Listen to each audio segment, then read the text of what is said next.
El pueblo de Dios se ha movido en diferentes áreas. No siempre ha estado en tierra que fluye leche y miel. Recordemos que el pueblo de Dios fue conquistado por Babilonia y fue destruida Jerusalén, fue destruido el templo, fue mucha gente del pueblo de Dios fueron muertos por el enemigo, por los babilonios, y muchos fueron llevados cautivos. Las personas, los hombres más sobresalientes y destacados, inteligentes, fueron llevados a Babilonia. Entre ellos podemos hablar de Daniel. Pero llega un momento en que el rey Darío de Media retoma el poder una vez que muere Belsasar, rey de Babilonia. Entonces Darío toma el poder y constituye sátrapas, gobernadores en las provincias de Babilonia. Y entre ellos estaba Daniel. Y tres sátrapas o gobernadores importantes, de los cuales Daniel era el más importante de todos los sátrapas. El verso 3 dice que Daniel era superior a los demás gobernadores. Dice, porque Daniel tenía un espíritu superior. Cuando habla la Escritura de un espíritu superior, es porque Daniel tenía cualidades que los otros no tenían. Tenía habilidades, destrezas que los otros gobernadores no tenían, y las había demostrado desde el tiempo de el rey Nabucodonosor interpretándole sueños, desde Belsasar cuando le interpreta la escritura en la pared. Y entonces estas cualidades distinguen a Daniel. Había sabiduría en él que no había en los otros, porque era sabiduría de Dios. Por eso es que era superior, tenía un espíritu superior. Pero Daniel, hermanos, estaba en situaciones adversas. Y quiero mencionar dos situaciones adversas. La primera, Daniel estaba cautivo.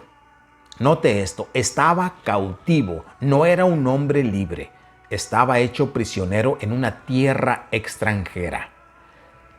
Circunstancia adversa número 2, Daniel fue objeto de complot.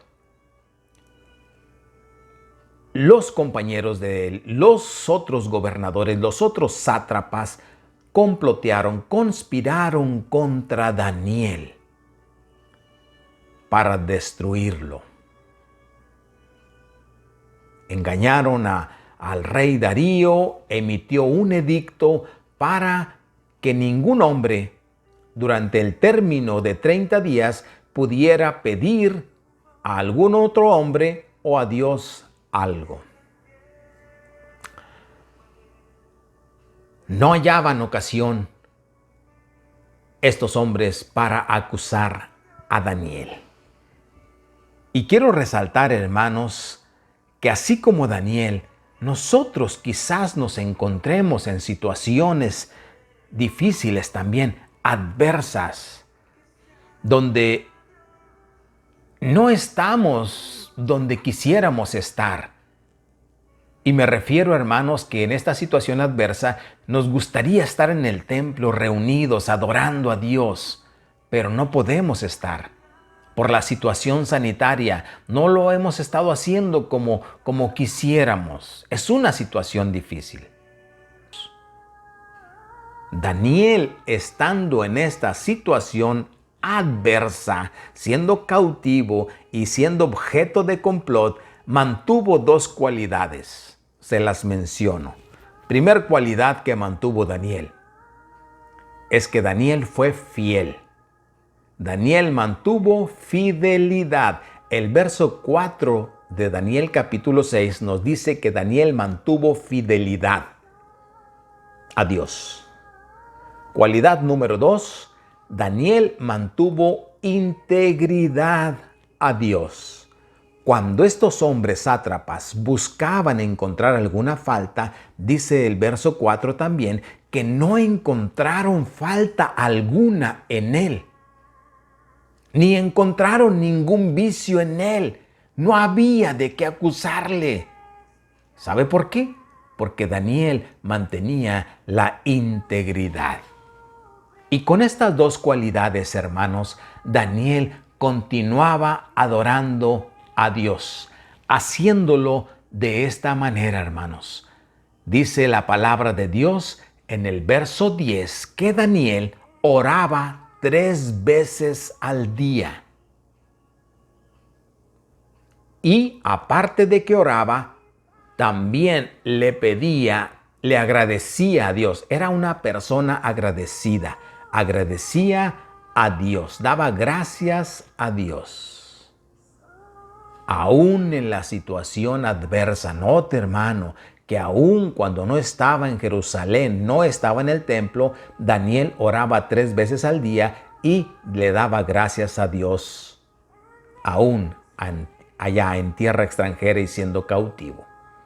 Usted y yo estamos en situación difícil y tenemos que tomar este modelo de Daniel, de mantener fidelidad, mantener integridad y que hagamos lo que hizo Daniel, orar, hermanos, mantener esa comunión con Dios y darle gracias a Dios. Dice la palabra de Dios que Daniel hacía esto, dice, como solía hacerlo antes. Es decir, no estaba en el templo, pero como lo solía hacer antes de un edicto que el rey había dictado de que ningún hombre pidiera a Dios o a otro hombre durante el término de 30 días algo, que no pidiera nada.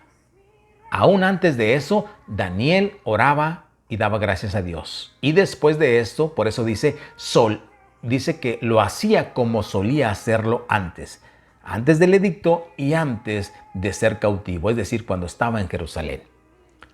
Usted y yo necesitamos también permanecer en esto, hermanos. Adorar a nuestro Dios como solíamos hacerlo cuando estábamos reunidos en el templo. Hoy no podemos estar, o no lo hemos estado haciendo como debemos de hacerlo, como queremos hacerlo, pero necesitamos adorar a nuestro Dios como solíamos hacerlo antes. Si nosotros conservamos estas cualidades y estas características que mantuvo Daniel, entonces nuestra vida va a impactar a los demás, va a impactar a muchos, como fue impactado el rey Darío. Y el rey Darío, hermanos, hizo un edicto después de que aquellos sátrapas que le engañaron fueron arrojados al foso de los leones. Este rey, una vez que todo esto pasó, el rey hace un edicto que dice de esta manera, y esta es la conclusión, dice: de parte mía, está hablando el rey Darío, es puesta esta ordenanza, que en todo el dominio de mi reino todos teman y tiemblen ante la presencia del Dios de Daniel. Había conocido al Dios de Daniel porque el Dios de Daniel había salvado a Daniel de los leones.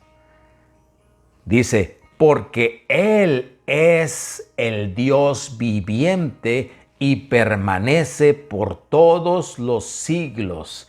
Y su reino, dice, no será jamás destruido. Y su dominio perdurará hasta el fin. Él salva. Note esta declaración del rey Darío, hermanos, que era un incrédulo, no era del pueblo de Dios. Y dice, Él salva y libra y hace señales y maravillas en el cielo y en la tierra. Él ha librado a Daniel del poder de los leones. Dios nos va a librar del poder de las circunstancias difíciles, de las pandemias, de las situaciones difíciles. Nos va a salvar Dios, pero si nosotros conservamos estas cualidades y cumplimos y seguimos este modelo de Daniel. Mis hermanos, no podemos estar en el templo, pero podemos adorar a Dios como solíamos hacerlo antes de la pandemia. Gracias, hermanos. Dios nos bendiga y Dios tenga misericordia de nosotros.